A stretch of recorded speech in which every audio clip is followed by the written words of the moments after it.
ተመስጣችሁ ልታዩ ኧረ ከኔ በላይ እኮ እናንተ ናችሁ እንጂ የምታደርጉት። ይቅርታ ግን ለዚህ ንግግር እንደዚህማ አልፈቅድም፣ እንዲህ እንዲሆን አልፈቅድም። ከኔ በላይ እናንተ ቁጭ ብላችሁ ነው እንጂ አታደርጉ፣ አልፈቅድላችሁም ኔቨር። እና ለማንኛውም ብሩኬን ዛሬ እናስጨንቀዋለን።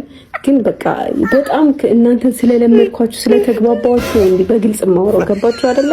ድሮ አይናፋር ነበርኩኝ፣ ድሮ አፋፍር ነበር። አሁን ግን የለም እንደዚህ አይነት ነገር ቀረ። በቃ ማፋፈር ምናምን የለም በቃ። ምክንያቱም ከእናንተ ጋር ከ2 ዓመት በላይ ቆይቻለሁ እዚህ ቻናል ላይ።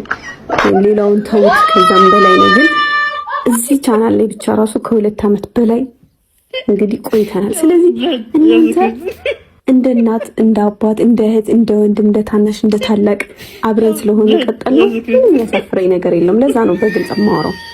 እና ፋበሉ ደግሞ ምን ያክል እንደምትፍታቱ ስለማቅ ነው እንደዚህ አይነት ነገር ያስደስታችኋልና እኔ ደግሞ ይሄ ተጽዕኖ አላደርስባችሁም። የሆነ ያክል ስቴፕ እራመዳለሁ። እሱን መደባበስ ምናምን ያው አንዳንዶቹም እነሱ እንደደባበሱት የሚሰማ